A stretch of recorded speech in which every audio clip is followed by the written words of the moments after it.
This show is sponsored by Alicia's Pillows and Things. Check out the Facebook page, Alicia's Pillows and Things, where you will find home decor you will not be able to resist at prices anybody can afford. Check out the pillows and stools of your favorite sports teams. Maybe you want a set of your kid's favorite cartoon or movie character.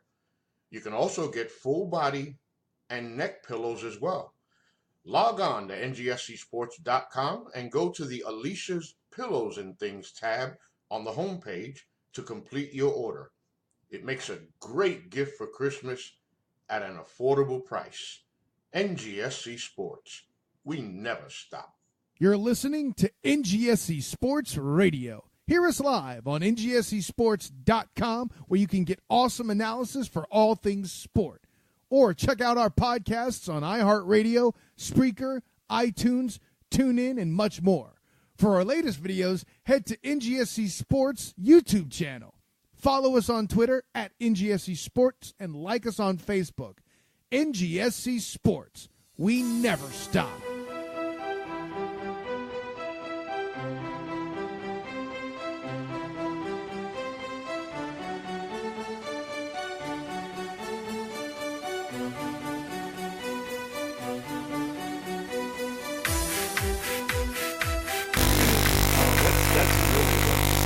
Is going to come eventually. It's just us eating and reviewing food, obviously. Just us talking, eating, and yeah.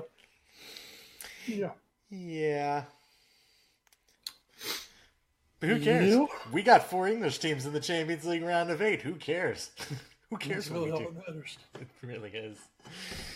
Oh man, what a day! It's really all that matters. What a day. What a day. 0 German teams left.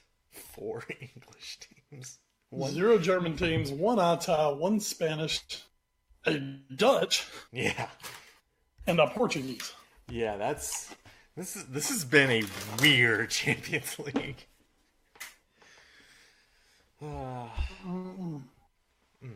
Delicious Champions League. Yeah. Almost as delicious as these Gardetto's special request rye chips. Oh. I can't wait till they're a sponsor. Available at all fine grocers. Interesting. I got these at the EP Mart, but still. That's fine. They're a fine grocer too if they want to pony up a little money. They could be a very yes. They could be a very fine grocer. Very much. Anyway, folks, I will try to keep my snacking to a minimum tonight. Hey, it was honestly you and me both last week because I was also eating dinner in the middle of the podcast. Yeah, I just kind of went with your example. So there you go. That's how we roll here. When you said the bad example, I just was like, well, I'm just gonna go with it. I'm a very bad influence on Wes Bradshaw, obviously. Welcome to the Foreign Affair Podcast, everyone. Episode 253 here. I am Edward Green, joined as always by my calling crime, Wes Bradshaw. Not a sad podcast today, everybody. It could have been, but it's not. Definitely not a sad podcast here this week, as we will get to, of course, the big results on the week as a whole in the Champions League. Some big comebacks, some big away results. That we will be discussing here in just a little bit. We'll, of course, also have the Premier League weekend in review, and we will give you a very brief update on the FA Cup. Woo, FA Cup quarterfinal. Oh, yeah, that's why we're not playing this weekend. Right? Yeah, I actually kind of thought we were on international break, and then it was like, oh, no, it's just the FA Cup. And we're not playing this weekend because we're not in, and the team we were going to play is. So, whatever.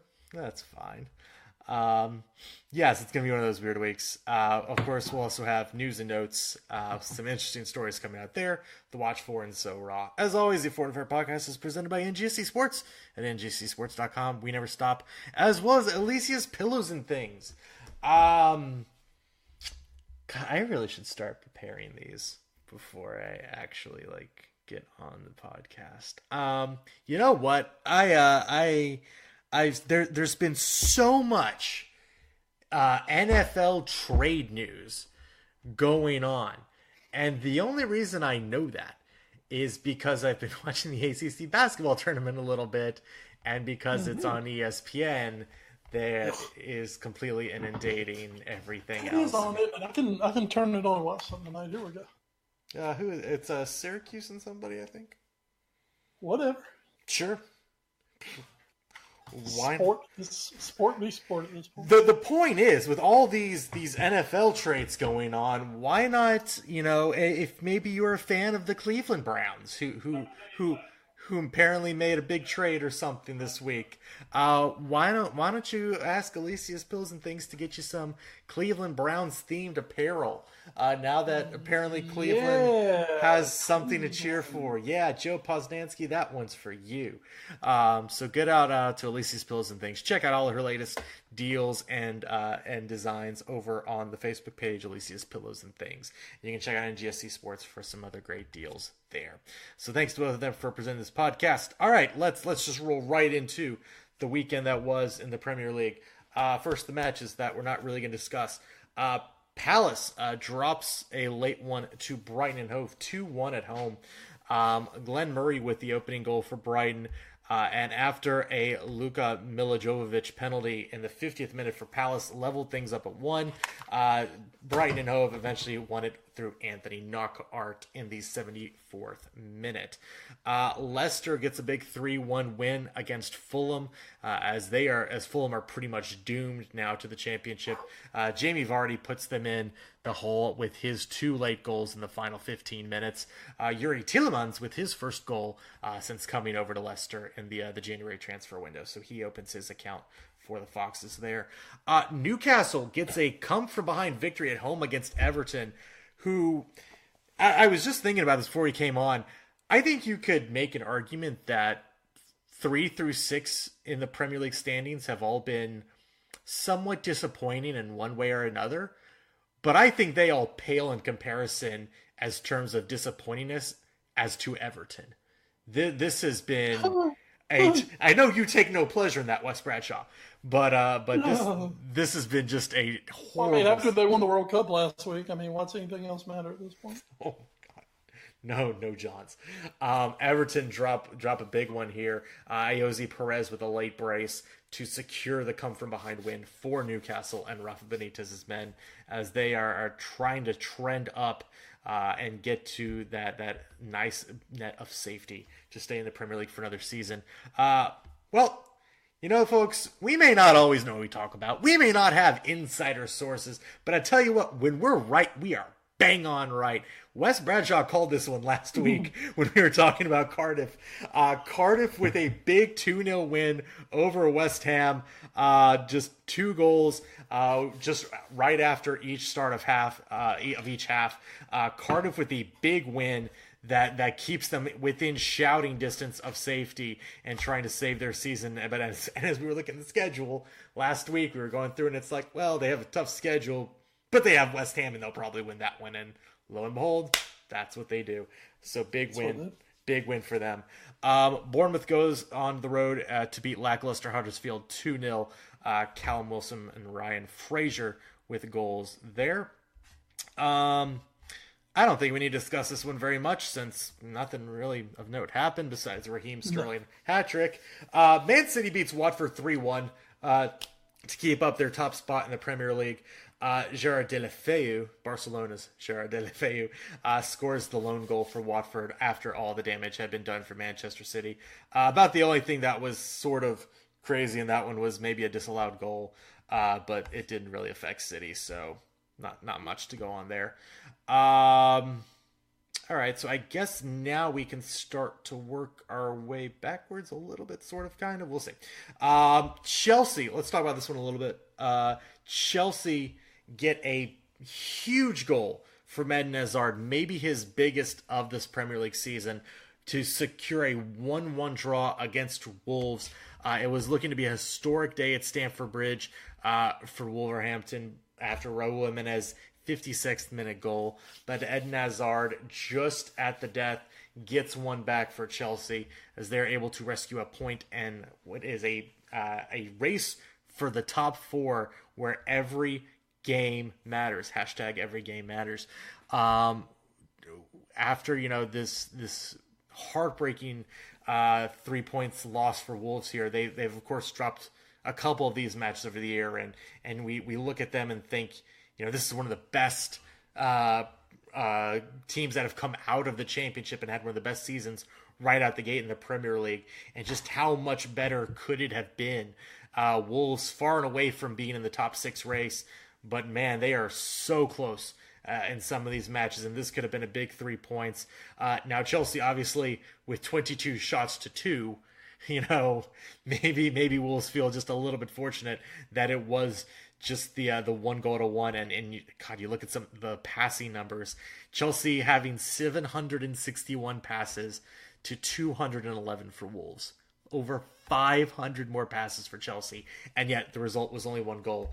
But Wes, that was such a vital goal for Chelsea at this stage of the season in a match where if they lose this one, as we've seen happen after their losses, things could just snowball out of control for them. But they do pick up the result here.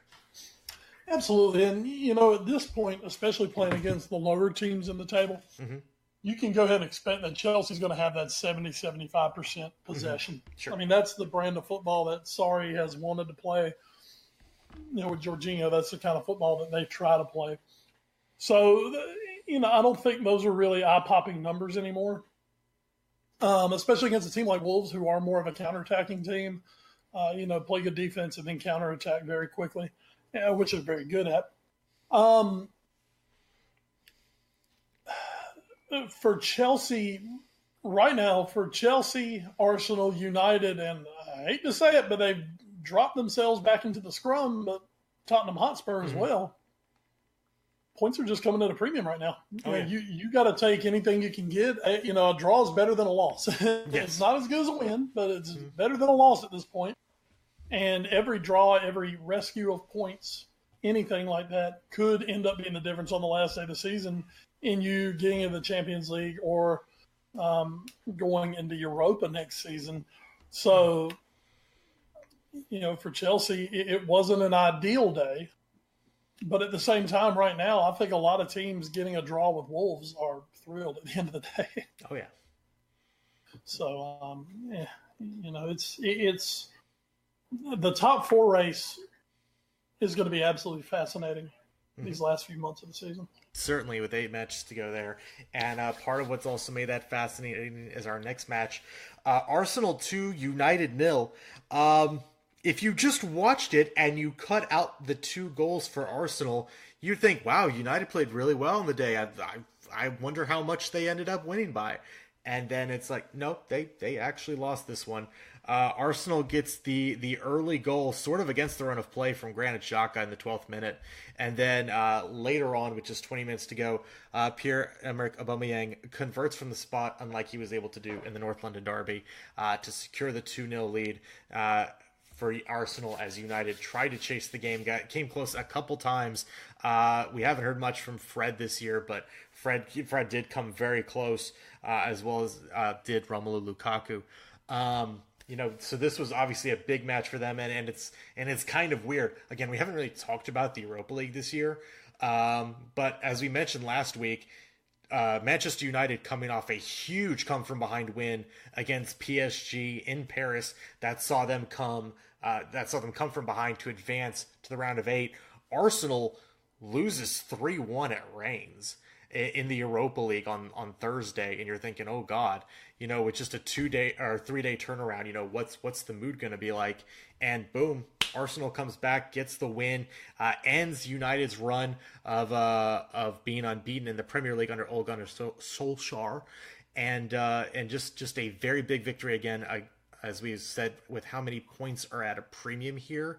But this was certainly one where I feel like if you're United, you still expected to have won this game, and just a couple weird things not going your way might be the difference at the end of the season in whether you make the Champions League or you fall into Europa. It is, and here's the thing with Europa. I know we've talked so much about Europa over the years.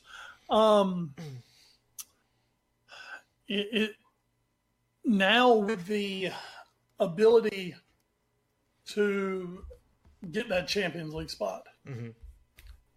I mean, that's a huge carrot at the end of the stick for teams who may not be handling the league well while they're in Europa. Mm-hmm. And right now, there are two Premier League teams, Chelsea and Arsenal, who at least one of them is going to be on the outside looking in. Mm-hmm. And there's a darn good chance both of them can be on the outside looking in. For them, it is a definite, there has to be a thought to, are we going to take our chance here if the league's not working out? Mm-hmm. And of course, right now, Chelsea are in a position to keep going. Arsenal are in a tough position at the moment. Yeah. But they, for Arsenal, it may be we're feeling good in the league. If we go out of Europa, so be it. We can just put all our energy into the league at this point. For Chelsea, God, it almost seems like the Premier League has Chelsea figured out. A little bit, yeah. Or and of course, when you look at who Chelsea still has to play, I know off the top of my head they still have Liverpool on the schedule, mm-hmm. and Liverpool are going to definitely be, going all out trying to win at that point, because that's going to be, I believe that's the penultimate game of the season for Liverpool is Chelsea. No, that is actually mid-April. I was thinking we'd play them late. No. Chelsea plays. This is Chelsea. Yeah, this is Chelsea. Chelsea play Liverpool in mid-April, and then Manchester United at the end of April, with a home match against Burnley, sandwiched in the middle of those two. You guys finish up with Newcastle and Wolves. That's right. I knew Wolves was our last match. Yeah.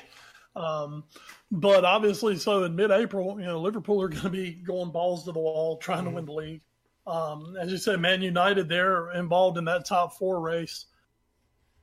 And right now, I think it's easy to say Liverpool is just a better team than Chelsea. And from what we've seen the last few months, United are a better team than Chelsea. Mm-hmm. Would it behoove Chelsea to maybe do what Arsenal did last year and put their eggs in the Europa basket? Mm-hmm. Because I'm going to tell you, I think Chelsea's good enough to win the Europa League. Yeah, just looking at the teams that are left, I don't know that many teams that are that much better than Chelsea. Like last year, Arsenal kind of got a little unlucky. Not that anyone's going to cry for Arsenal, but they were a little unlucky that a team like Atletico Madrid was their finals opponent. And in this year, there is no Atletico Madrid. I mean, there's a couple of Spanish teams like Valencia, Sevilla, Villarreal. There is Inter Milan still in it as of right now. There's still Napoli in it right now, and Napoli is a good team. But there's nobody that you're just like, oh, Atletico Madrid. There's nobody that really scares you name-wise like that, especially being a club like Chelsea. Yeah. So, for Chelsea, that might be something just for them to think about coming up. Mm-hmm. Is this maybe going to be in our best interest? Yeah, absolutely. That is something to think about. Again, Arsenal, as you mentioned, maybe with a 3-1 lead. Obviously, they're going to try to go for it with the first fixture at home coming up tomorrow. Or, by the time you guys are listening to this, it's probably already happened. But, that they have that reverse fixture to look forward to and try to get back into the match there. Chelsea comfortably into the next round, it looks like, with already a 3-0 lead going into their second leg. But we shall see. Well, let's talk real quick then about. Oh, that's not what I wanted to do. This is what I want to do. As we jump back to Saturday's matches, our next to last match we'll talk about is Tottenham. As you mentioned, they have fallen back towards the pack a little bit. Didn't look like it was going to happen though after the first half of their match at Southampton. Multiple great chances to put in goals, and they did convert on one. Thanks to Harry Kane in the 26th minute, who's finally looking very well in form now, and having Dele Alli back, who picked up the assist on the goal, certainly helped out. And for that first half, I think we saw the Tottenham we've kind of always expected to see over the course of this entire season, now that they're fully getting fit again. But Harry Kane's 200th career goal was not enough for Tottenham, as they give up 2 goals within 5 minutes late on against Southampton. The winner coming from James Ward-Prowse. Just a very, very weird loss. And it's very weird when you look back at Spurs season, because they've had, on one hand, they've had a couple games. I think it was I believe it was the Watford game early on in the season that they were up, I think 2 goals, and they let Watford come back to win that one. I remember there was a game against Wolves, I believe, where they were up 3-0 and Wolves almost came back to draw. So we've had this weird dichotomy of Tottenham not being able to close out some games, but on the flip side, they've also won a lot of points late this year. So it's just been a very weird season where it almost seems like Tottenham's been more comfortable playing from behind in a lot of instances than playing with a lead, which seems so very unlike a Maurizio Pochettino club. So just a tough break. And again, it looked like Tottenham had their chances to put the game away before any of the goals came in. But unfortunately, they were not able to do so. And also for Southampton, this was a humongous victory for them, as it puts them up in that race for safety and now maybe a couple points clear. But obviously the bigger story here is Tottenham and their inability to put away Southampton when they had plenty of opportunities to do so. And it just seemed with them coming off that, that boost in the Champions League that, oh man, now, and here comes Dele Alli back. Man, maybe it's time for Tottenham to hit their groove. Maybe, okay, they're maybe a little far out for a title race, but they should come down suddenly. Shit. Yeah. Damn it. It's just, it's been feast or famine with Chelsea, or with Tottenham this year. Excuse me. We've joked about they finally have a draw on their on their docket. Man, 9 losses. Yeah. And but 20 wins. That's the thing. They've won so many matches that they've taken care of themselves in the table due to that. But it's like they're leaving themselves like no room here. With 20 wins right now, let's just say you would turn 3 of those losses into draws. Yeah. 3 more points right now, and Chelsea I keep saying Chelsea. Tottenham are still definitely sitting pretty. So,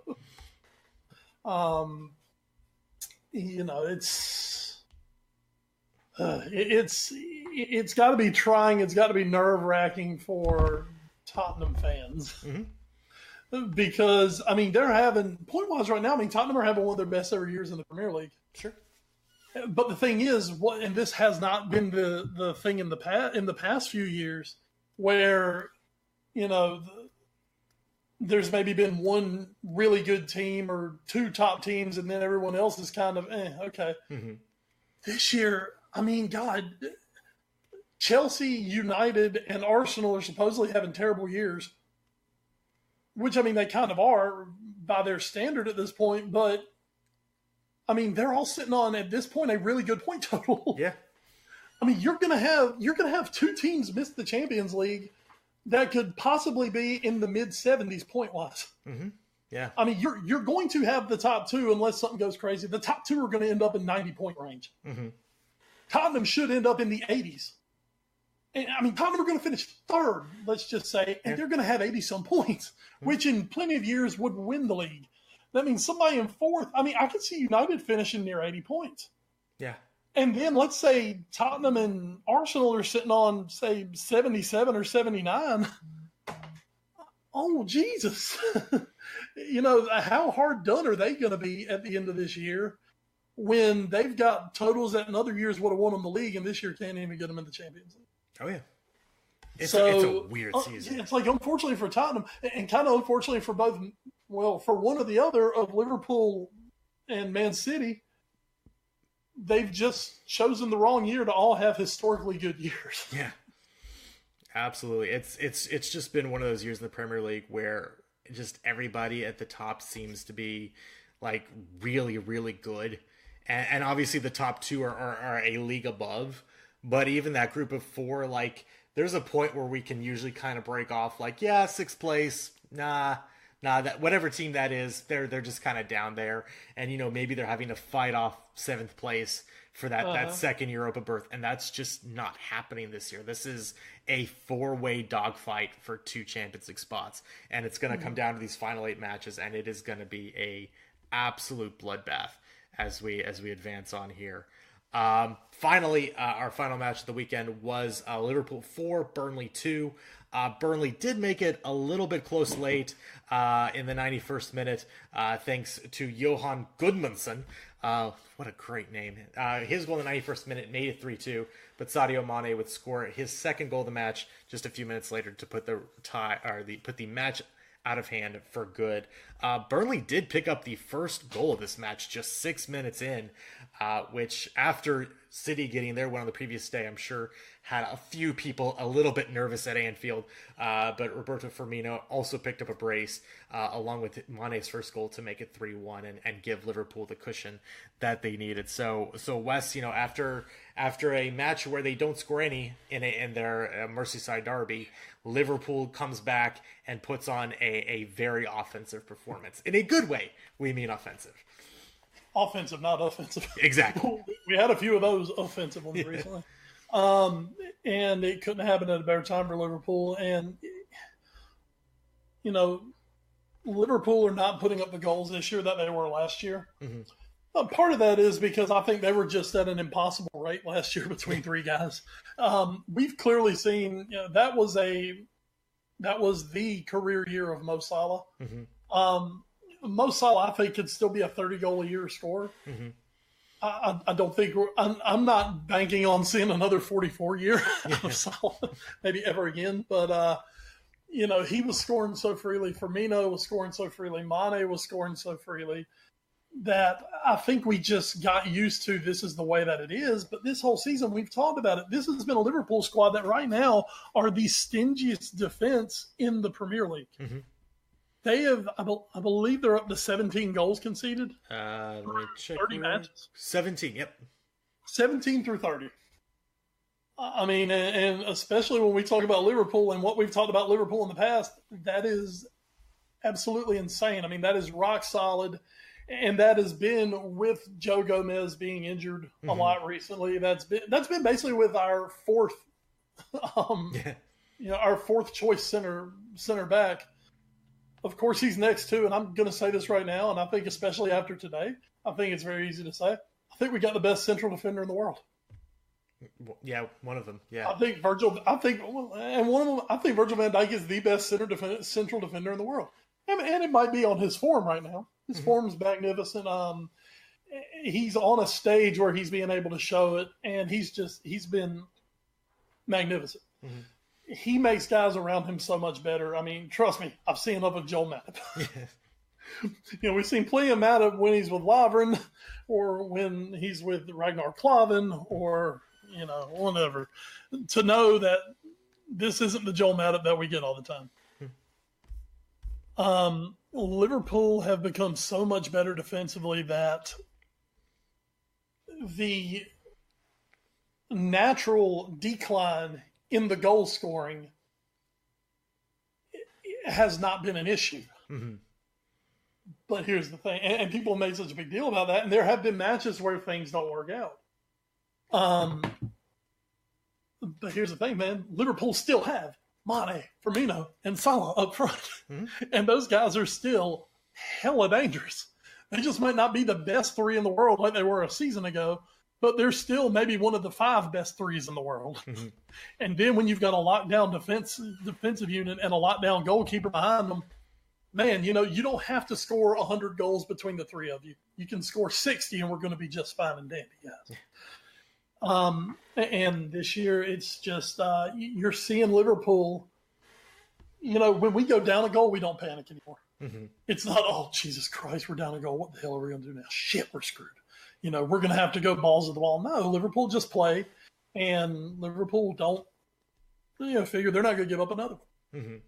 Whatever, Burnley got another one late the other day. Now, the first Burnley goal was as egregious a refereeing call as we've seen this year. As Roger Bennett said, what the hell's the guy's name from Burnley? Tarkowski. Yeah. he said, Tarkowski did everything he could to impregnate Allison on that play. I mean, that should have been, I think everyone agrees that should have been a disallowed goal. But what did Liverpool do? They didn't worry about it. They didn't go crazy. Shoulders didn't go down, heads didn't go down. And, Liverpool just came back and did what they did. And suddenly, Mane scores a fantastic goal, which he's getting really good at. Firmino has a magnificent game, scores 2, and then Mane puts it away late.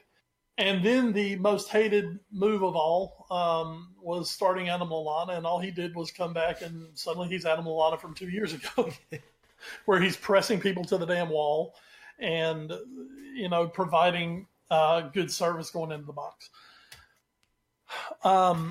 This Liverpool team is not perfect. It is not nearly as fluid as it was last year. But my God, when you've got that kind of steel at the back, you don't have to be that fluid. You don't have to go out and score 4 or 5 goals a match.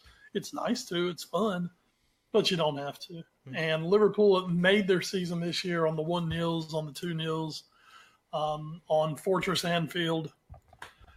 And as of right now, Klopp has the second longest league winning, I think, the second longest home winning streak in Liverpool history at this point. He's tied with Bill Shankly and is only behind Bob Paisley at this point now. Now, I believe with Klopp, it's been 36 straight matches without a defeat at Anfield. Paisley's was like 64. So kind of a ways to go on that. But that was when Liverpool ruled the world. Yeah. It's like everybody chasing Alan Shearer for the career goal scoring record in the Premier League. Yeah, exactly. That was, it's like you're doing great. You're still about 100 short. Yeah, you're still short as shit. But it's a different Liverpool team this year. It's a Liverpool team that I think has a lot of spine to them. That I expect. I mean, I'm expecting us to go out and win the last 8 matches. And that does include, and one thing on our side, there are home matches with Chelsea and Tottenham, very good opponents. Obviously, Tottenham, extremely good opponent. Man, they got to come to Anfield. And just as a fan here, I'm thoroughly confident. And, hey, come on to Anfield and do what you do. I think we'll win. And I think for Liverpool, they're going to have to win out. I am circling the day on my calendar that I get to sing "Glory, Glory, Man United" when they play City. They're obviously Liverpool are going to need some help, but you know what? 8 matches to go, best defense in the country. Maybe started getting the scoring boots back on. Anything is possible. There you go. And just to show you, as we take a quick look at the table, how crazy though this season has been. Liverpool with the stingiest defense in the Premier League, 17 goals allowed. They are 7 behind Man City in goal differential. Yeah, which is just City are just scoring at will. And that is true. City also second in the league in goals allowed as well, just 4 more given up. And the officials sure don't mind helping them score at will. So. Right now, City are 1 point up on Liverpool for first place in the Premier League. Tottenham right now 3 points up in the race for 4th. Arsenal 2 points up on United, and Chelsea. They're just each a couple points back, although Chelsea do have a match in hand. At the bottom of your heart, the relegation zone, Southampton and Burnley right now, 30 points apiece. They are both safe right now. Cardiff just on the outside at 28 points. Fulham and Huddersfield at 17 and 14. They're done. They're dusted. I believe, if not mathematically, then spiritually at least, they are done. So that is how the table looks. This weekend's schedule, before we head into an international breaks, it's not this weekend, it's actually next weekend, which is great. A very small schedule this weekend because of the FA Cup. Premier League matches on Saturday, you get your choice of 3 at 11 o'clock. You get West Ham, Huddersfield, Burnley, Leicester, and Bournemouth versus Newcastle. And then on Sunday at 10:15, you get Fulham versus Liverpool at Craven Cottage. And then at 12:30, you get Everton versus Chelsea. Premier League out of the way. Let's get right into the Champions League, because that is the big thing we've been talking about, especially last week. And now moving into this week, as we said in the pre-pod, 4 English teams have now advanced to the quarterfinals. 2 of them last week, 2 of them this week. One in not so dramatic fashion. In fact, not at all dramatic fashion. One in a little more dramatic fashion, though, certainly. So as we take a look here, let's first get some of the other matches out of the way first. Let's see, where do we want to start? Barcelona. It was a little dicey there for like a half second after Barcelona had made it 2-0. They were up and running. Even Philippe Coutinho got a goal, so good for him, I guess. And then Lyon. Oh, Charlie, good for you. And then Lucas Toussaint made it 2-1 to Lyon. And you're like, uh-oh. Lyon just need away goals. That's all they need. If they score another, it's kind of over. And then Barcelona scored 3 in a row, and that was pretty much it. Even Gerard Piqué got one in. So Barcelona gets the 5-1 win on aggregate over Lyon. Lyon is out. Barcelona is through. Also, the former foil to Lionel Messi at Barcelona is Cristiano Ronaldo. He has a hat-trick against Atletico for the 3-0 win as Juventus wins 3-2 on aggregate. Very, very smart of, I forget the name of the man who runs the zonal marking Twitter and website and all that, but he called out that Juventus would really try to attack Atletico Madrid in the air on crosses using the height advantage that Cristiano Ronaldo as well as Mario Mandzukic provided, and that is what they did. A couple of goals from the head of Cristiano Ronaldo, as well as a penalty late on that secured the win for Juventus in that one. So a historic comeback, very big for them, and I'm sure, Wes, nobody will talk, as we texted, nobody will talk about Atletico Madrid bottling it like we talked about Spurs bottling it against Juventus last year. Certainly there will be no talk of how they bottled it because they're not English. Oh, that's right. I mean, it's only because of class. No, we did bottle. We did bottle this. Of course, we bottled this entire podcast. But we talked about this yesterday. Yes, Madrid came out.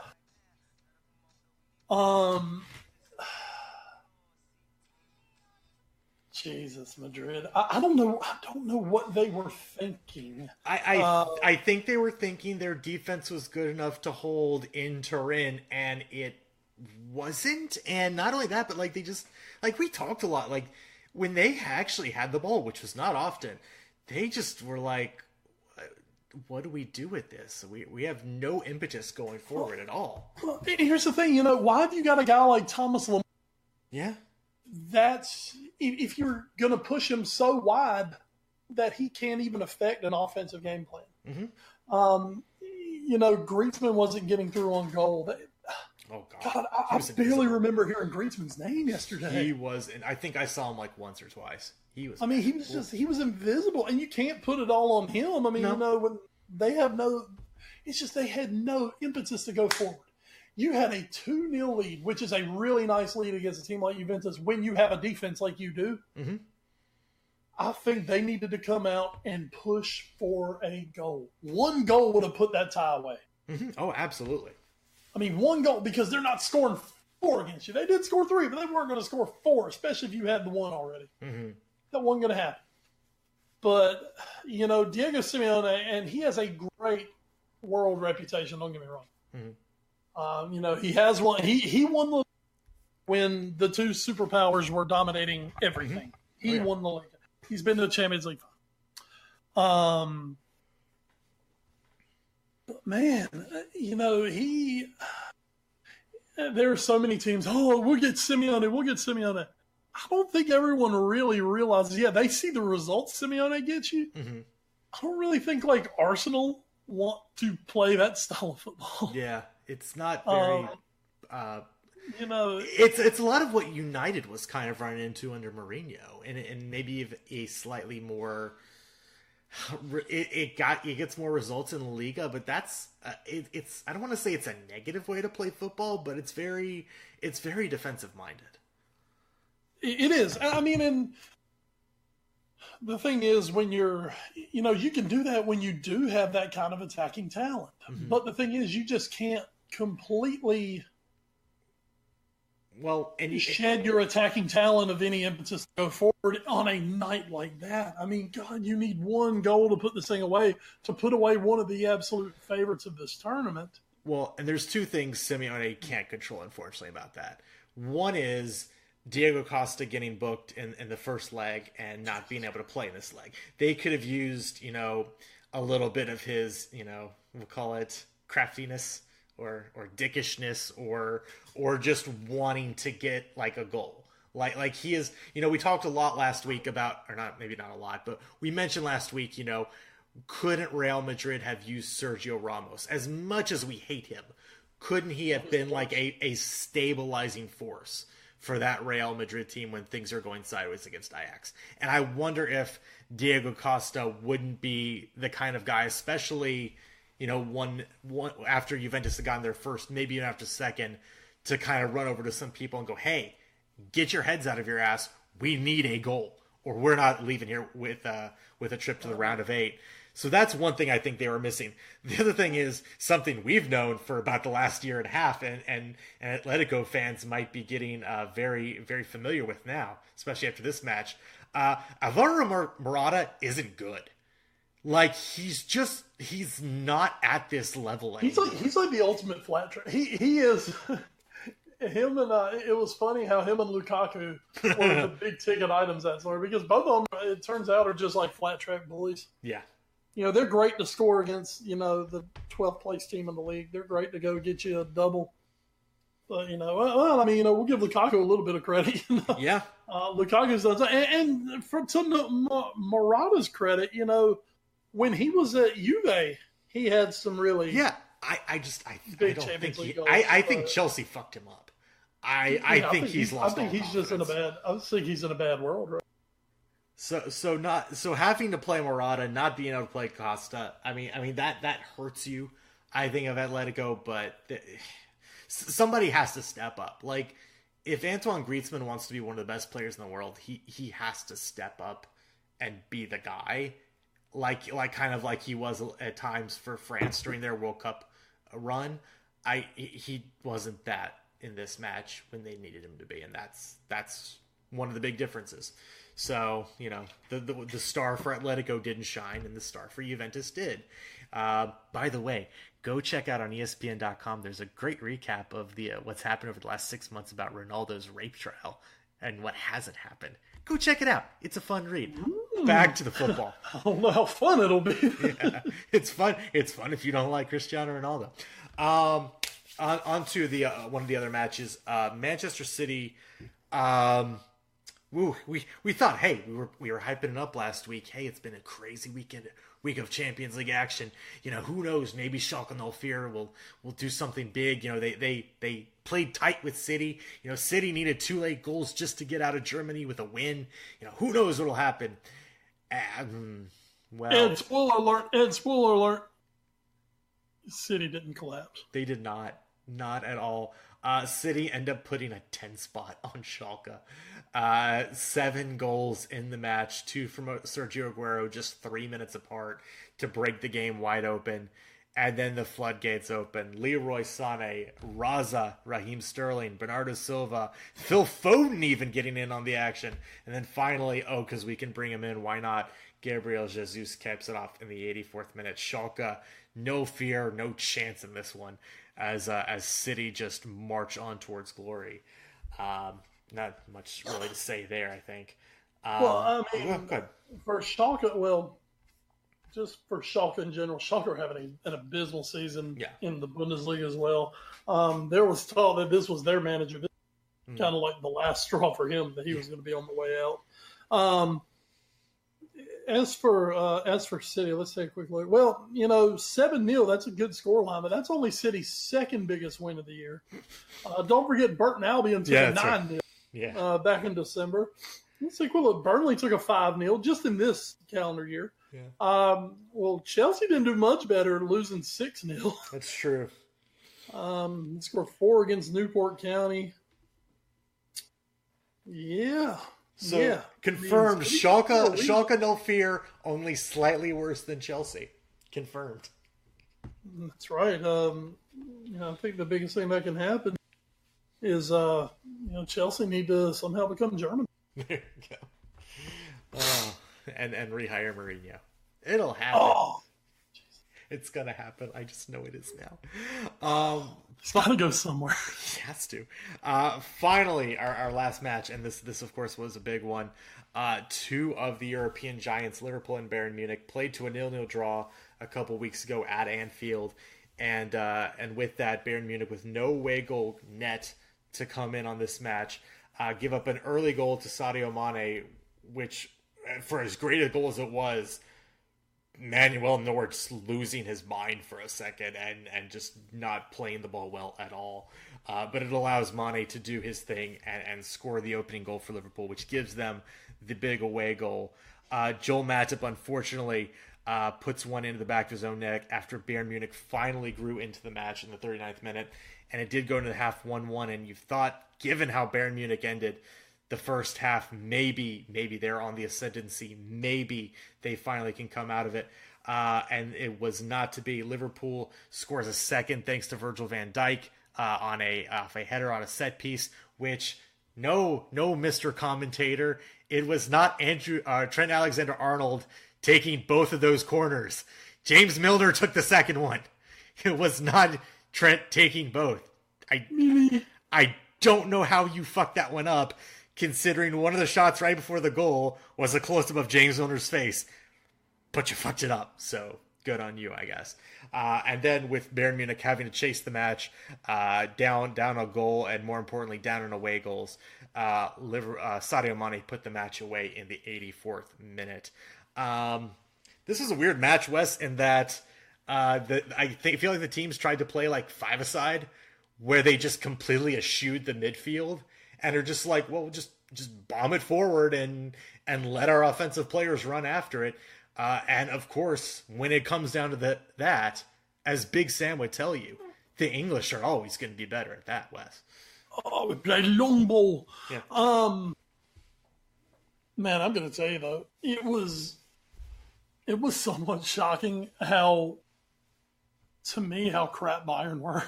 Yeah. I mean, we talked about Atletico kind of bottling it. I mean, this is a Bayern team. God, I mean, they've still got so many guys. They still got so many damn players. Mm-hmm.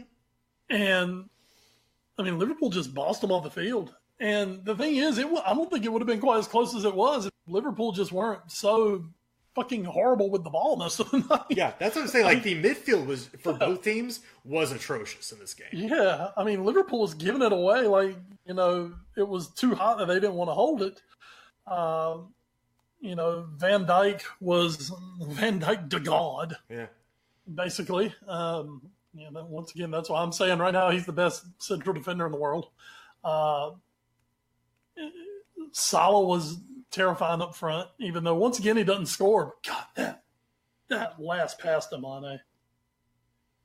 That pass to make it 3-1 and he did make it up for it, because I believe this was before the Van Dijk goal that they had a breakaway and instead of instead of passing. Was that before or after the Van Dijk goal? I think that was after the Van Dijk. Okay. No. It was before, and that almost like kind of. Yeah. Yeah. But yeah, and here's the thing. I mean, really, I thought that was more just a great save by Neuer, because that looked like, that shot, he was like, oh shit. Yeah. If it had been like anyone but Neuer and maybe a small handful of other guys, that ball's in. I will also say this. I think Neuer got a little caught because I believe the commentator said this. I think Neuer thought that it was actually a back pass from his own player, and that's why he had to save it with his foot instead of just trying to smother it. So that was, I don't know if that was actually the case, but if it was, that's a heads up play as opposed to his brain fart in the early part of the match. But yeah, you're right. That was tremendously a great save. I mean, it was, and I thought Mats Hummels had a good match for Bayern. Yeah. But as it kept going, it was just, you could tell he was he was fading. Yeah. He was fading, and he couldn't keep up with what was happening in front of him. And then Van Dijk, of all people, comes up and just, stoinks that goal straight in with his head.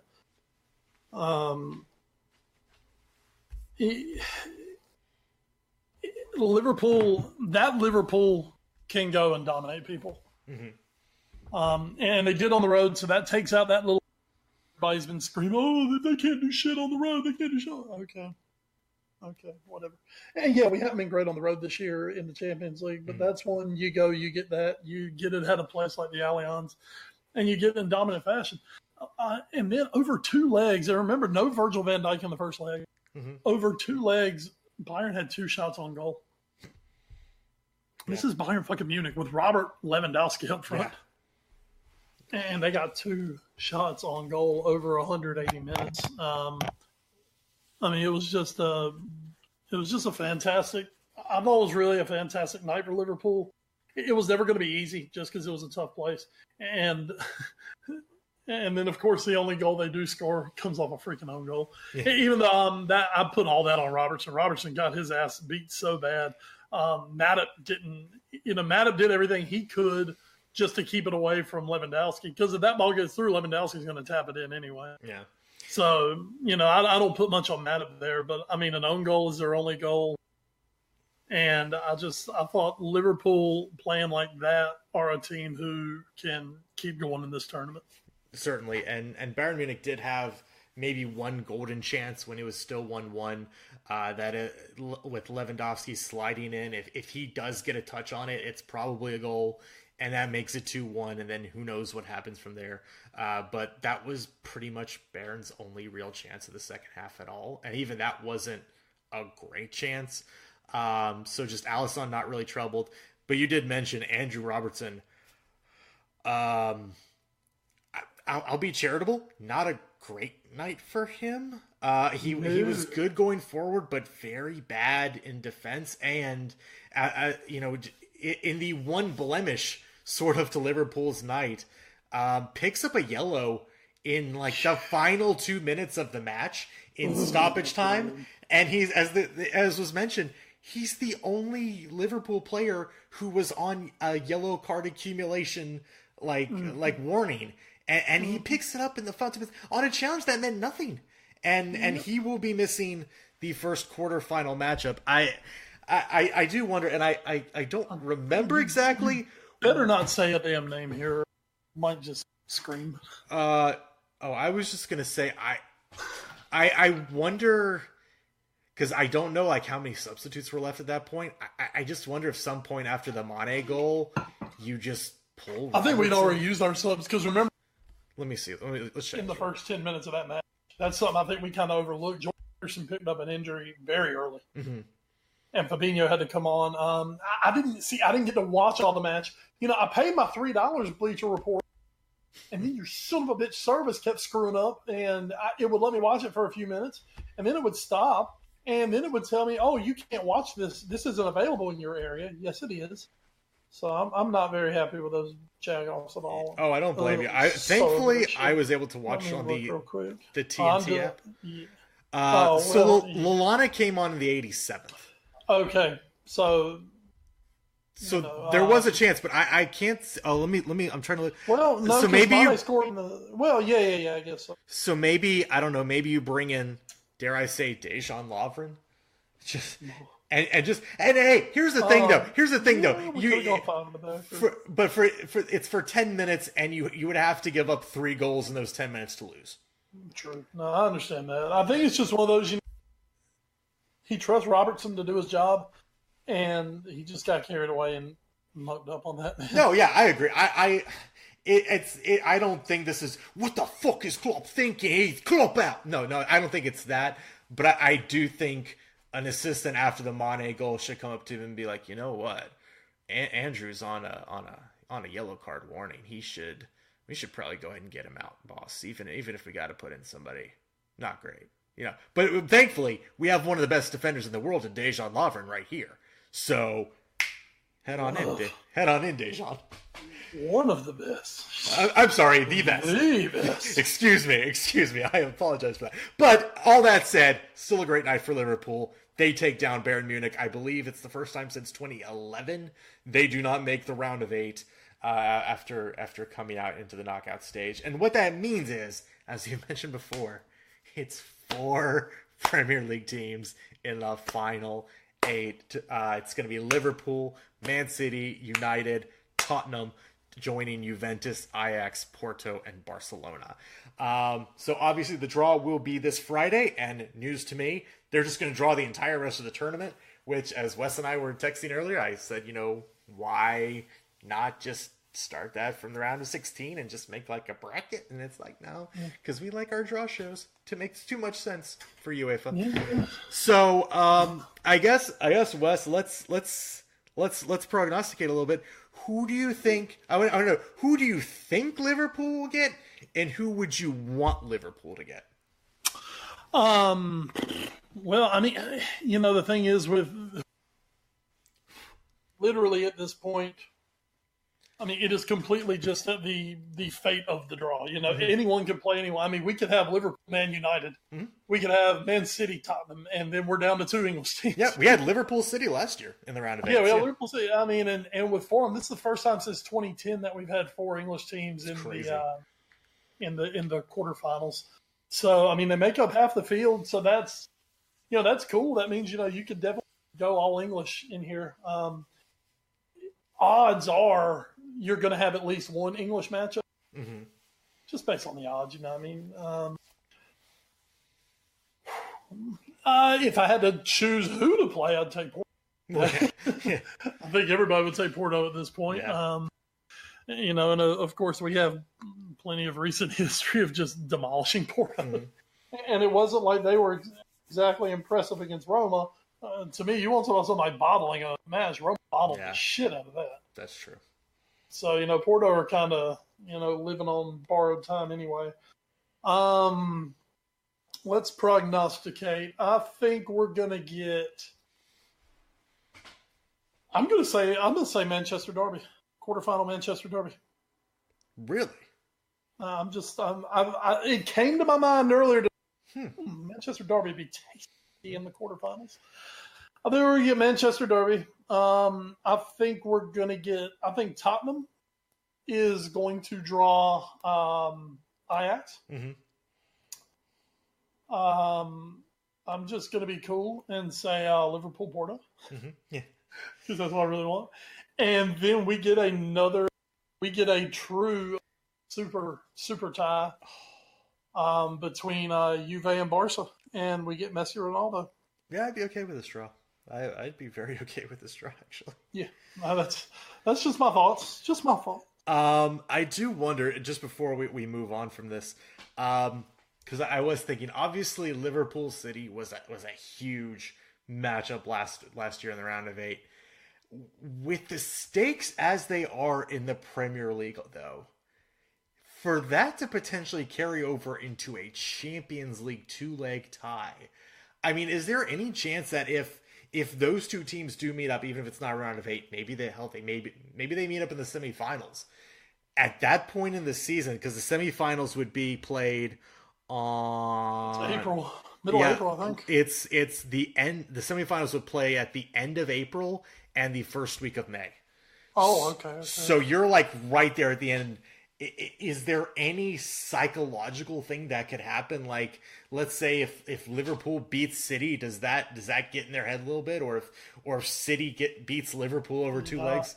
It absolutely could happen. That's the thing, man.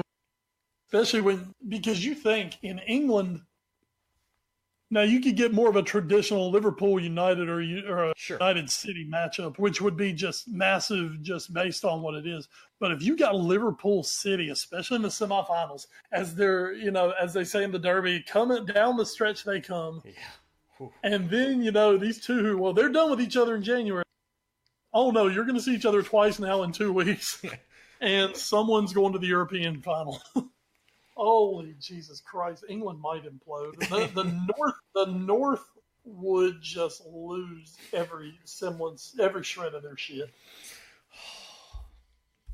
Could happen. Good. God, it would be so fucking cool. I mean, it'd be crazy as shit. Yes, it would. It would be insane. Yeah, I mean, it'd be crazy as shit. But I mean, I can legit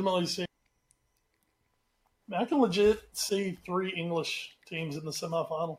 Well, depending on the draw, we could be headed that way. So again, that will be on Friday, March 15th, and we'll be talking for sure about that next week and putting chances for all those teams to advance going forward.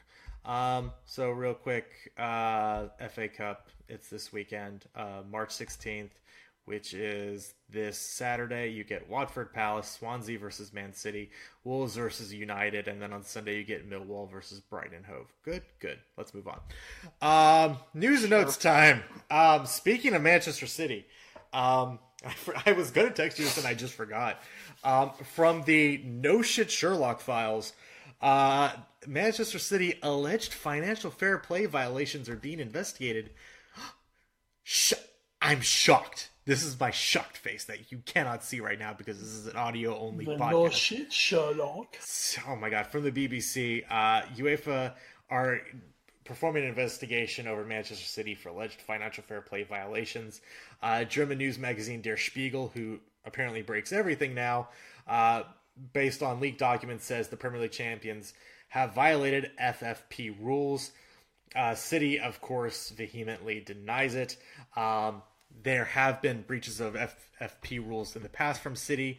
Back in 2014, City reached a settlement where it paid a £50 million fine, 32 million of which was suspended. So, yay.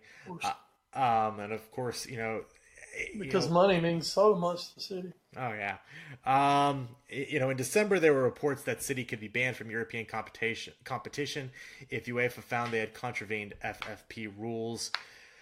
I mean, we've heard this with PSG. We've heard this with Manchester City. At this point, Wes, either UEFA has to actually start banning these clubs out or just shut up and just let everybody do whatever the fuck they want.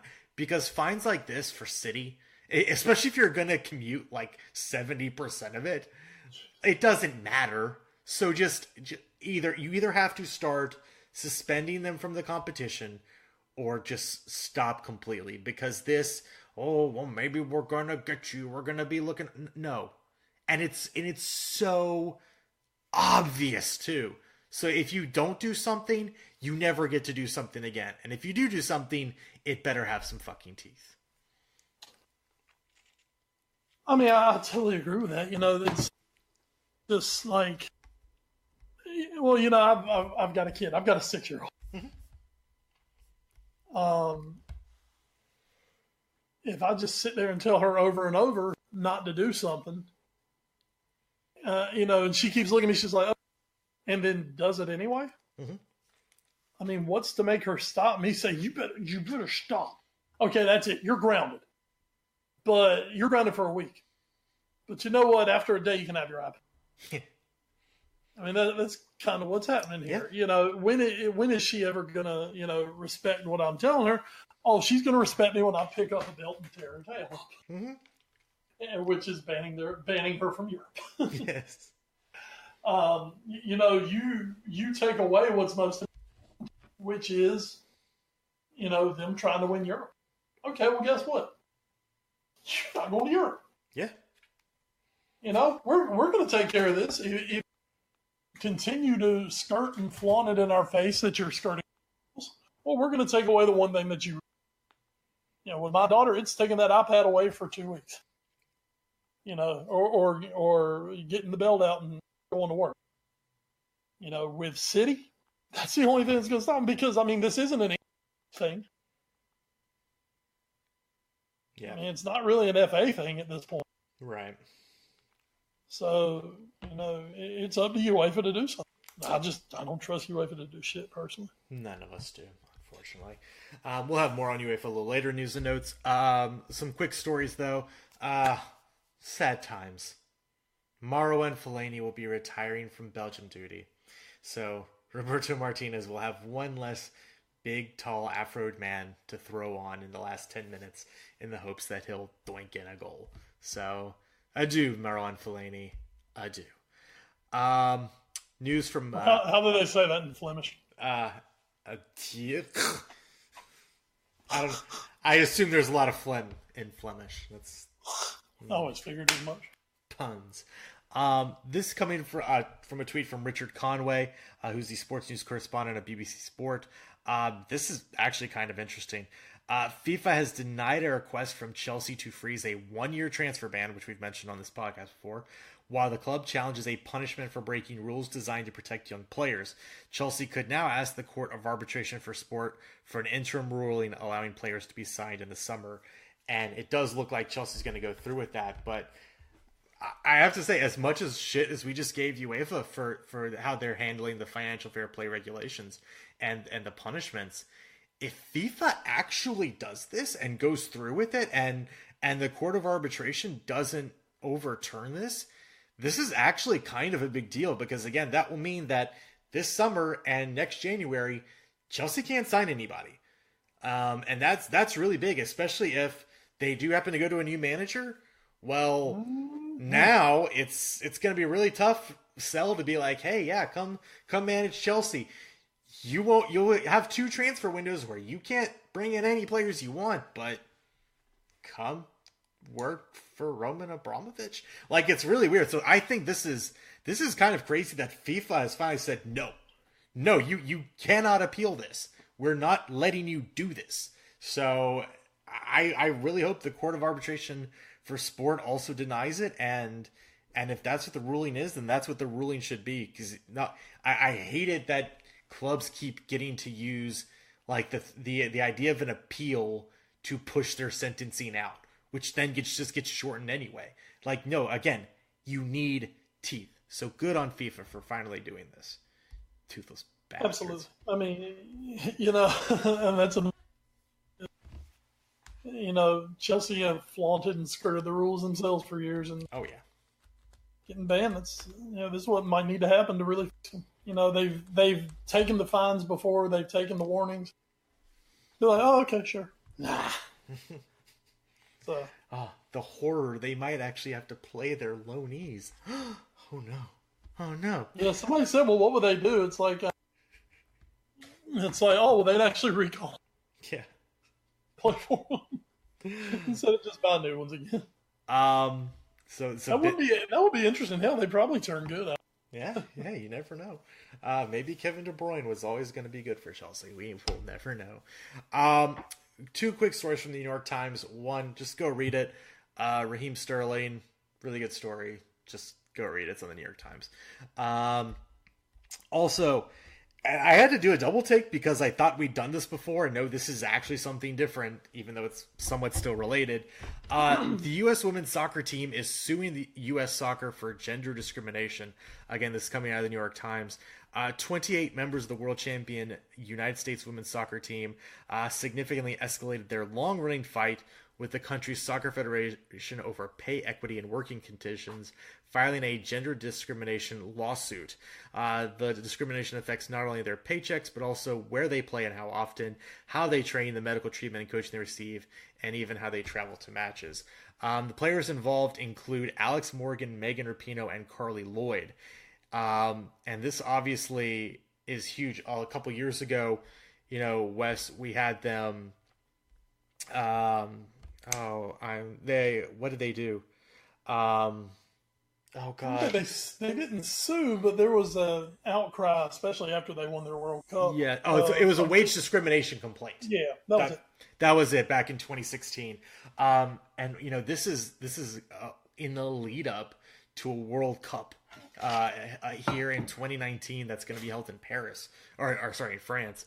And this is really tough. We've heard stories about how bad conditions are in the women's professional soccer league. And some of that has also moved over to, the professional side of women's soccer in terms of being on the national team. And I mean, we've said it before, with as good as the women have been for so long and have been like the driving force, back in 1994 with them winning the World Cup and that team and just how they've been for so long and winning the World Cup, a couple 4 years ago in Canada. Like this has been the gold standard for U.S. soccer, and the fact that they still kind of treat them like shit is just mind-boggling. Like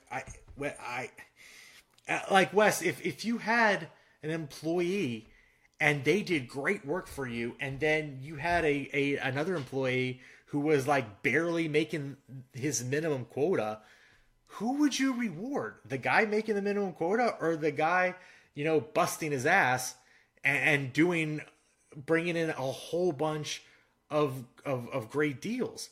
You give it to the person making all the great deals, but it just even if he doesn't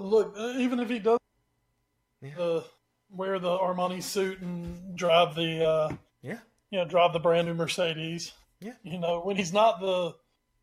Now, don't get me wrong, I find Alex Morgan quite appealing. But as I say this, even if he's not, quote, the sexier of the employees, to me, results matter. At the same time, we had this discussion. If you want to ever go back and sure, I'm sure.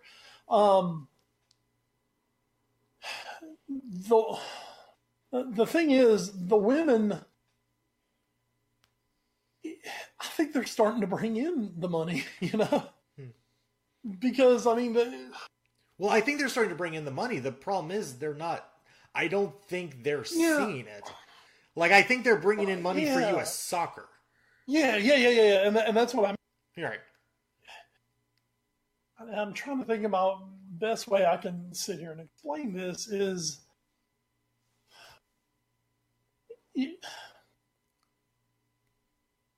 The women aren't given the same platform. Mm-hmm. Men's matches are on at 7:00 on ESPN. Mm-hmm. Women's matches get shown at like midnight on ESPN or ESPN 360, or they're shown live on 360. Yeah, like I know the She Believes Cup just happened. Was that even like aired on like national TV? Like, I literally saw one of the matches at like 2 a.m. on whatever channel it was on. I just happened to be at work. I was like, shit, the ladies are playing. And I said most of it. And I already knew they had played. I already knew that. Mm-hmm. Let me watch the gals play. To me, where I have an issue with this is when you're not giving them the perks mm-hmm. that the men are getting, the same medical treatment. You're not flying them first class plane to go. Yeah. Or why are you putting them on a bus to go? And having to train on AstroTurf instead of regular grass. Exactly. As U.S. soccer, you need to be taken care of. Now, I can understand some things, but when it comes to things like that, where you're not taking care of them as well as you're taking care of the men, mm-hmm. to me, that's ridiculous, because that team is such a commodity to you. Yeah. They are such good PR for you. Mm-hmm. They give you a lot more good PR than the men have, especially in the last 5-6 years. They're more the shining light of youth soccer, and you're just kind of like, oh yeah, good job, girls. Okay, y'all can walk the training today. Boys, hop in the limb. Boys who have achieved nothing, hop in the limb. Yeah. So I'm with the ladies on this one. I can't put it into words completely what I want to say. No, that's fine. I think you did a good job of really explaining it. Yeah. I'm with the ladies on this, as in, you got to take care of them. Mm-hmm. They're, you're pushing them as a big commodity. Yeah. You got to treat them like a big commodity. Yeah, and you can't also keep like pushing them forward like you're saying and showing, oh yes, they're so great, and hey, the She Believes Cup and blah blah blah, and this, hey, look at our World Cup winning team, and then not taking care of them. Like, you can't prop them up with cardboard. Like give them something a little more durable. So anyway, yeah, go ladies. Back to English soccer here. Jack Grealish was attacked last week during his match against Birmingham City. The Aston Villa midfielder had a fan, quote unquote, run onto the pitch and just like hit him in the back of the head. Thankfully, he was arrested, and now this person has been jailed for 14 weeks and has been given a 10-year ban from all football matches. He was also Grealish was given 100 pounds compensation. Okay, 100 pounds. 100 pounds after being attacked by a random fan. I will also say this, Wes. First of all, I think Arlo White has also enunciated this on Twitter and his social media. This needs to be stopped quickly. We've been seeing this a little bit pop up, and this is maybe the most vivid example of it recently. But this is starting to happen more and more. And if this doesn't get knocked off really fast, we're going to go back to fences all around the stadiums. Like that's going to happen. And the thing is, you can't go. Exactly. So I mean, that's the thing. You cannot go back to the fences stadium. I mean, they've had some of the biggest disasters exactly due to that. So I mean, that's a can't happen thing. I mean, is it right? And I heard somebody throw one out. They said, why don't you ban all away fans from going to away matches? Yeah. And they didn't mean that. They weren't saying that's what. Hey, no away fans allowed at the matches. I would start doing. Do we want to do that? Well, here's what I would actually say is not so much that, but if stuff like this happens, then next match you play your home team, Birmingham City. You play behind closed doors. Your fans don't get to come. I heard someone mention or suggest that Birmingham plays all their home matches behind empty seats. Yeah, I mean, if even one fan's gonna act like that, I'm sorry, you have to either curtail that shit or you're gonna face huge penalties. And also, 10-year ban. You run onto the field if you run onto the field and do a few somersaults, you're a dumbass and you deserve to get a lifetime ban. Wow. Okay. The article I'm reading here, and this is from the Standard. This says a 10-year ban from football match. Oh, okay. I see what it is now. He's been banned for 10 years from all football matches and has been banned for life at Birmingham City. That's okay. I'm sorry. I did not read that whole thing. Yeah. So he has been banned for life. I would almost argue maybe you just need to ban him for life from everything. Maybe that's really hard to do. I don't know. But I think if you're assaulting players, you've lost the right to come watch football in person. You just need to go away. Even when you're 75, nah. Yeah. You fucked up. You fucked up, dude. So that's my take on it. Exactly. Yeah, that dude never needs to step back in the stadium, ever. Yeah. But we'll see. But he scored the winner. Yeah, it's the best. Scored the only goal in the match, and got the winner. So good on the lad.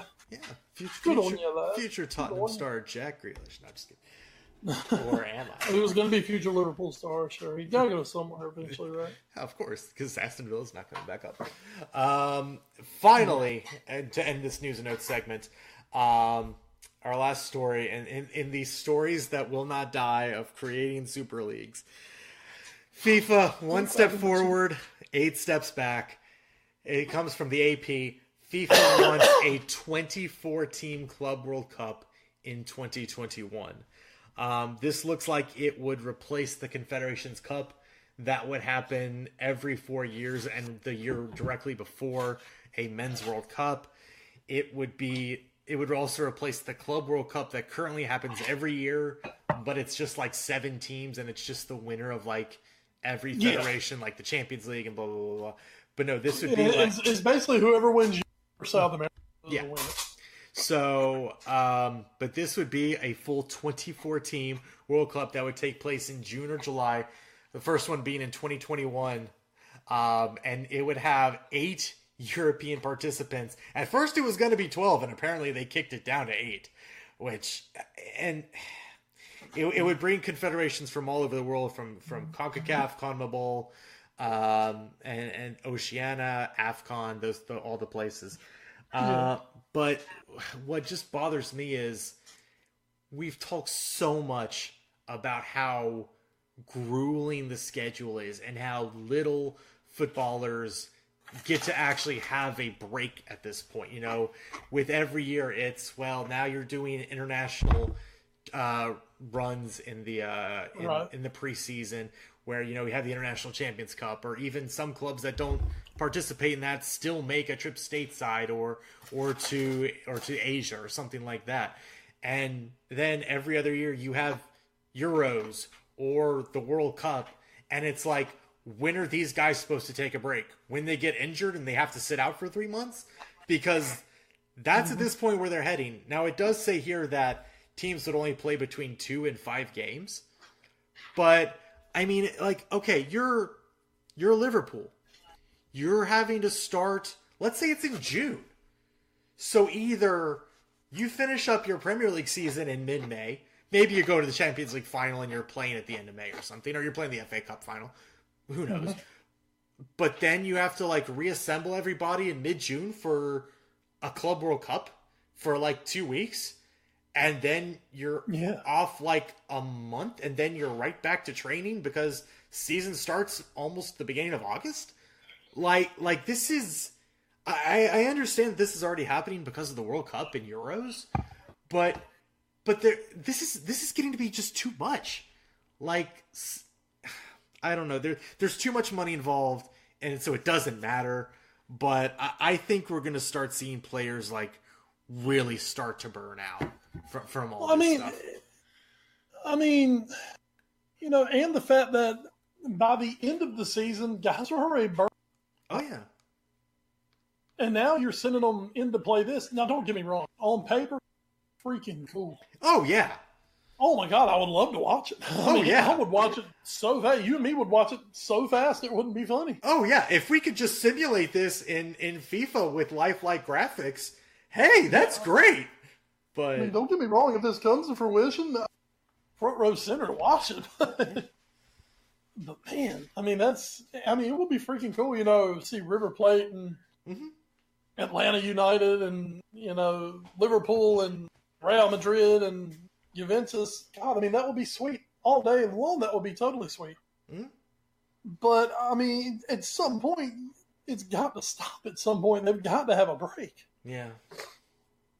I mean, you know, guys have got to, you know, relax and recharge. And, I mean, somewhere, it has to happen sooner or later. And just putting more and more on these guys. And with all the money you're putting, you know, let's say that, you know, well, let's say it happens and we'll take Radamel Falcao because this has happened to him and we're not wishing it, we're not putting it upon anyone. Falcao in his prime, man, just has this awesome season, leads Monaco to the semifinals of the Champions League, scores all these goals. Man, big move, but hey, we're going to play in this competition. Okay, and then I can get my, yeah. 2 matches in, bam, knee gone. Yeah. Guess what? You know, get no big move now. Yeah. And we're stuck with a guy who's got and can't play for 9 months. Well, and here's another thing that just reading the article I kind of forgotten about. If you think about it, in 2021, so they're thinking we hold this tournament, which, hey, real cool, starts on June 17th, ends on July 4th. Hey, great way to spend your Independence Day. That's awesome. Oh, bro, we're all about it. AFCON and the CONCACAF Gold Cup start on July 5th and go to the end of the month. So let's say you're Liverpool. Let's say you have a player, I don't know, like Sadio Mane. He plays or Mohamed Salah. Either one. And you say, okay, you play in this Club World Cup for 2 weeks. Let's say Liverpool makes the final. That's 5 matches. Then they get on a plane and fly right to Africa. And after maybe a week off, they join for the African Cup of Nations. And they're playing another 3 or 4 matches that matter for World Cup qualification. And then it's like, okay, and then a week later, well, now we're back to regular play again in the Premier League. Like, this Premier League Champions League starts in September. Yeah. I don't know. I mean, I was saying, it's great. It's great in theory. It's great on paper. Yeah. You know, I mean, I get it on PlayStation. Yeah. But sooner or later, bodies have to have a break. I mean, they're professional athletes Yeah. for what they're tuned for. After a while, you can only go so far. It's really rough. So we'll see if, who knows, maybe the players will take a stand and not go with this, but I don't know. It's going to be really tough. Really. Or you'll see the European teams send yeah, they're B teams. Chelsea will be starting Adoy. Yeah. Hey. Guess what, buddy? You get to play. Hey, it's the Under-23 Club World Cup. And turning out for Liverpool today, Chris Jones. So that'll do it for news Kai and Harvitz. notes. Let's hit the watch for. What are you watching the week that was or the week that will be? What did I watch this week? Seemed like I watched something. No, I can't remember. I worked, man, since we recorded last. Mm-hmm. I worked like 5 straight nights. Oof. Not great. I did get to watch Bloodsport again. Haven't watched that. Oh, there you go. Yeah, Chung Lee. Well, now it's even better because every time he Chung Lee, putting his arms up, like trying to hype everybody up. Me and my mate at work started chanting "Pizza rolls, pizza rolls." So if you see that makes us laugh. It's the little things that make us laugh. There's a show coming on soon, within the next few weeks. I brought it up before. It's called What We Do in the Shadows. Oh, I have not seen this movie, and I know they're making a TV series. Well, it's a TV show coming out. Yes, exactly. I didn't know there was a movie. It's okay. So I've joked about. I sent this text to you about. I don't know how exactly you pronounce it. Taika Waititi. Okay. So when I texted, he's the guy who directed Thor Ragnarok. Okay. And he also I knew the name when you sent it. He also played one of the characters. I forget what his name was. He played one of the guys in the Coliseum. Oh, he had like a lot of funny lines. He was like a rock dude. But he also voiced that character. Anyway, so yes, he along with the guy from Flight of the Conchords, whose name is like escaping me at this point. They teamed up for this movie, What We Do in the Shadows, which is like a huge riff off of vampires and like it's supposed to be kind of a documentary, but it's like it kind of is also taking the piss in a big way. And like I really wanted to see it, and I've just never gotten around to it. And yes, FX is making a TV series, and I saw the trailer and it looked amazing. Even though it's not the original cast from the movie, it looks so good. So good. I mean, it does. Watching a lot of TV during our downtime, especially at night, and they've been showing a bunch for it. And most of the other people in my shift are like, okay, yeah, I guess it looks okay. I'm sitting there, I'm like, no, this looks amazing. Are you kidding me? So I'm really looking forward to it. I mean, this is totally a Wes and Edward kind of show. Oh, yes. Oh, yes. I think this is going to be one of those right up our alley where we're both in on this. FX seems to do this for us, Archer. Mm-hmm. Yeah. Mainly just Archer. So. That's kind of true. So yeah, that looks awesome. That's a really good call out there. What We Do in the Shadows. I really wanted to check out that movie edition as well. I mentioned last week Captain Marvel coming out had one of the biggest openings domestically and internationally. Have you had a chance to see it? One Name Techno producer Jackie and I will be heading out tomorrow afternoon around 3:00. For real, I'm going tomorrow too. Oh my God! Wow, we can compare notes. Yeah, and next week we can talk about it. Well, no, I'm working next week. 2 weeks we'll talk about it, folks. We'll get our review. There you go. No, I'm very excited to see it. I know there's a cat who's awesome in it, and I'm very excited to see the cat that's awesome. Oh, no, I've stayed away from everything. That's all I really know is that there's an awesome cat in it, because the cat. I'm about a good cat. Oh, that's very cool.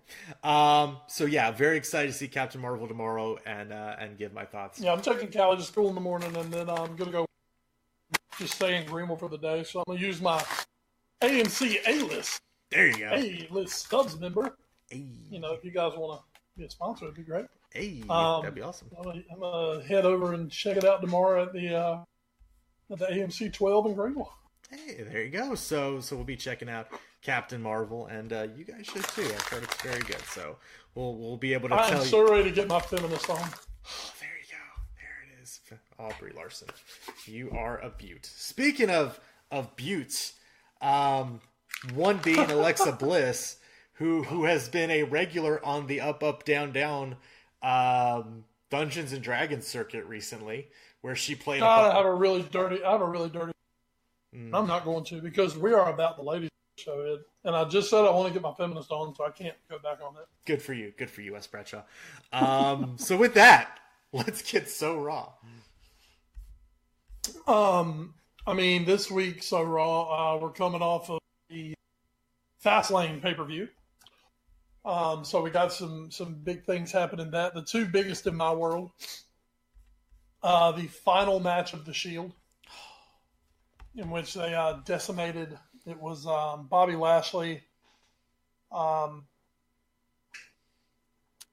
McIntyre, and Baron Corbin.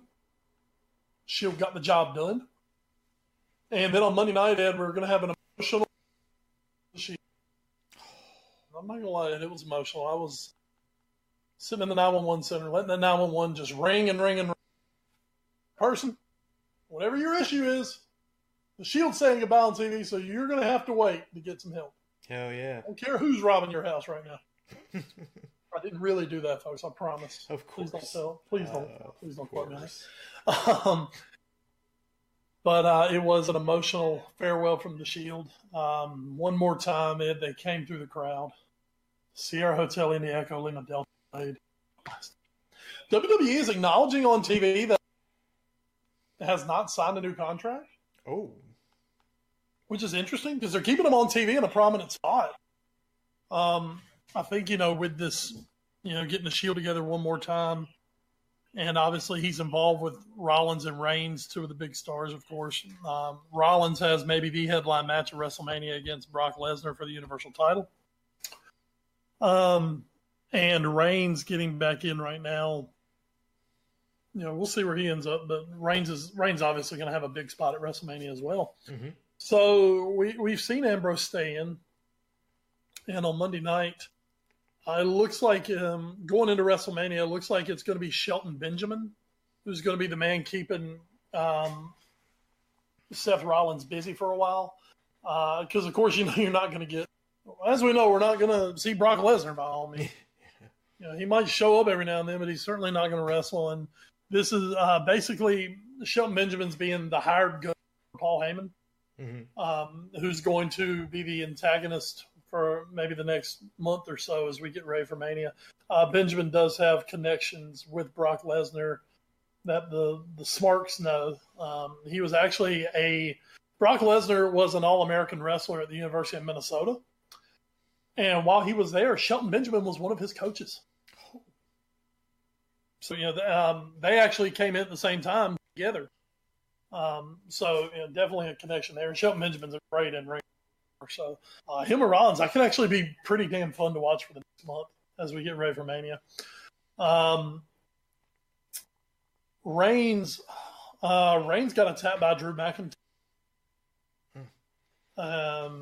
And that led to a no-hold match on Monday night between McIntyre and Dean Ambrose, in which McIntyre, they beat the shit out of each other. And then there was a great finish to that match where McIntyre actually pulled Ambrose through a steel railing and then kicked him in the face and broke the railing off. I mean, it was really, really cool visual. Oh, man. So he was left as like the big dog standing at the end, kind of taking down the Shield that night himself. We'll have to see what happens over the next month going forward. I mean, it looks like, we could definitely get a McIntyre-Reigns match at WrestleMania, which would be pretty freaking cool, actually, because McIntyre is just a damn badass.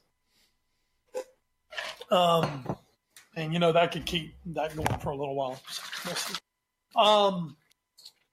The other big match at Fastlane on the women's side, we talked about last week, the big stipulation between Charlotte Flair and Becky Lynch. If Becky lost, then Charlotte would take on Ronda Rousey one-on-one at WrestleMania. If Becky had to win to get in at Becky was fighting with a severe injury, was definitely not 100%. And Ronda Rousey wanted the triple threat match. So Ronda Rousey came out and attacked Becky Lynch to get Charlotte Flair disqualified. So we will have the triple threat women's title match at WrestleMania. Lynch, Flair, Rousey. So, which if we couldn't just get Lynch versus Rousey, wanted. But Ed, as you know, you ask for what you want, and then they give you what they think. That's not what I want. That's not what I want. He just wants James Gunn dead. That was great. That was so great. And also there's also something I didn't get to see it the other night. So I'm not totally in on Batista's back. Yeah, apparently. And apparently he's just like attacking the shit out of everybody. He's just fucking everybody up close to Triple H. I think we're going to get a Triple H Batista match, which will be pretty sweet. That's an old Evolution group thing. And I mean, at this point, here's the thing.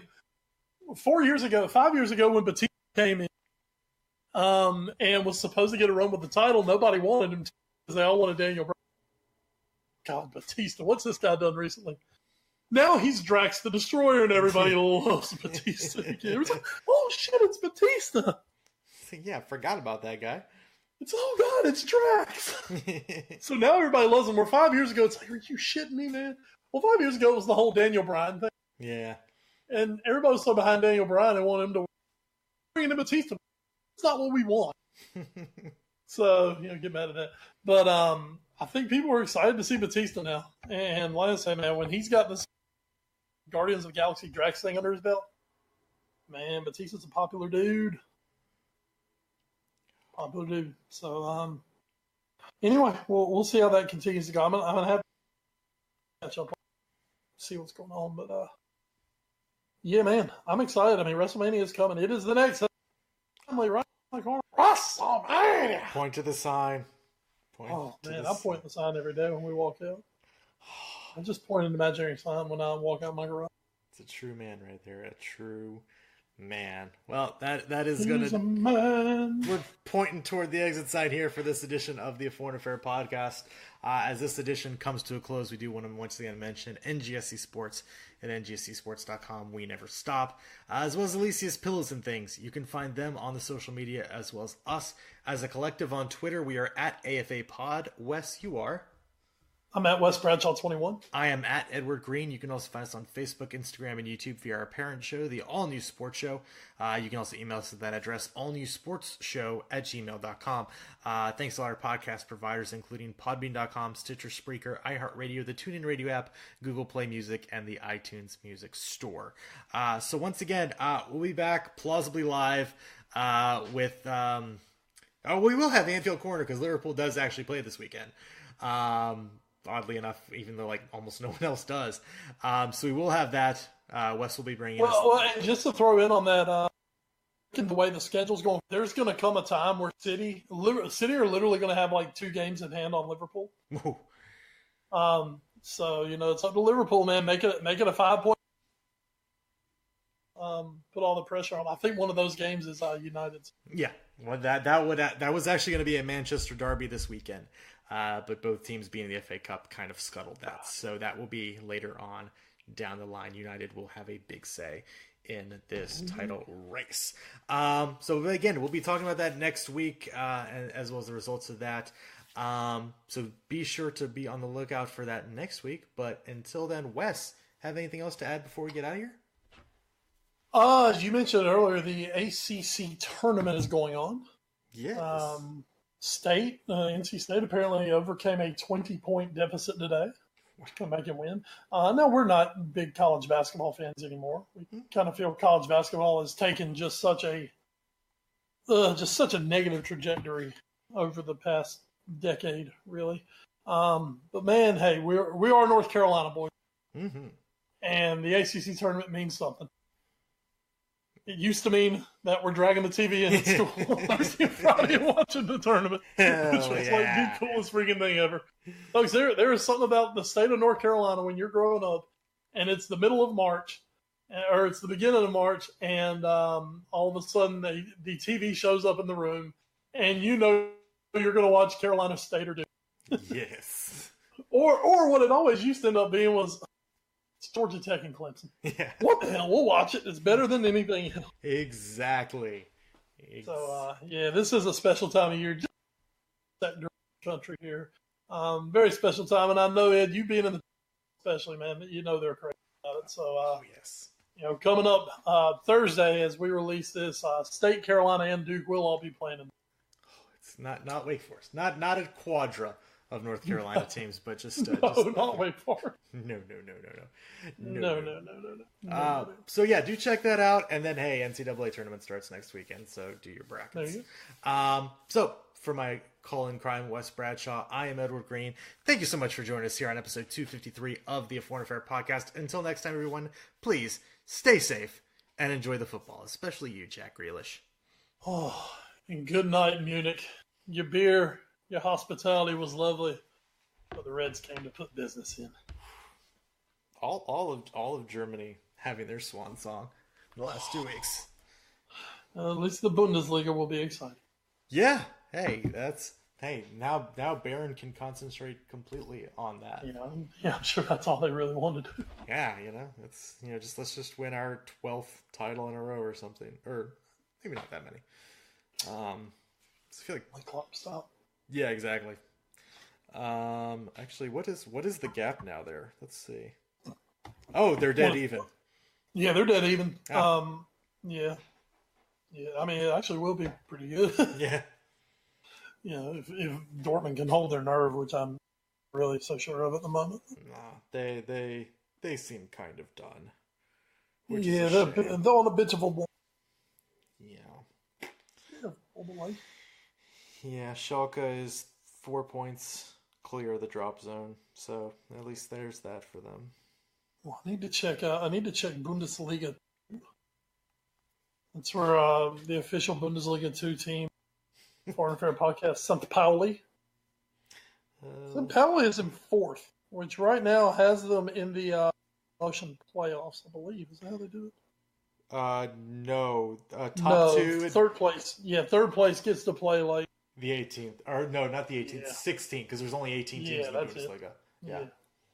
Well, St. Pauli is in 4th, and they're 4 points out of the playoff. Why is St. Pauli the official team of the German Bundesliga team? Oh, dude, I have a St. Pauli shirt that I wear. It's awesome. Look them up. They have like, it's like their unofficial skull and crossbones.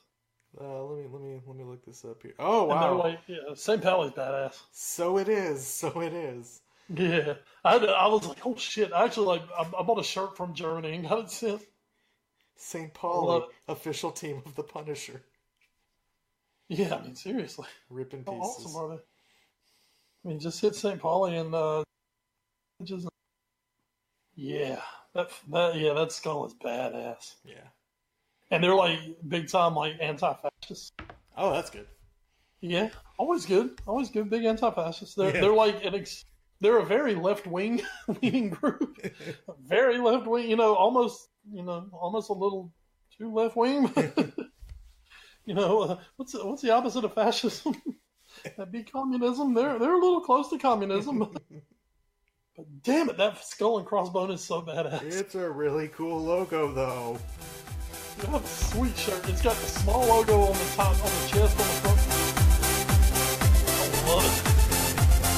Just a fun black t-shirt. This show is sponsored by Alicia's Pillows and Things. Check out the Facebook page, Alicia's Pillows and Things, where you will find home decor you will not be able to resist at prices anybody can afford. Check out the pillows and stools of your favorite sports teams. Maybe you want a set of your kid's favorite cartoon or movie character. You can also get full body and neck pillows as well. Log on to ngscsports.com and go to the Alicia's Pillows and Things tab on the homepage to complete your order. It makes a great gift for Christmas at an affordable price. NGSC Sports. We never stop. You're listening to NGSC Sports Radio. Hear us live on NGSCsports.com, where you can get awesome analysis for all things sport. Or check out our podcasts on iHeartRadio, Spreaker, iTunes, TuneIn, and much more. For our latest videos, head to NGSC Sports YouTube channel. Follow us on Twitter at NGSC Sports and like us on Facebook. NGSC Sports. We never stop.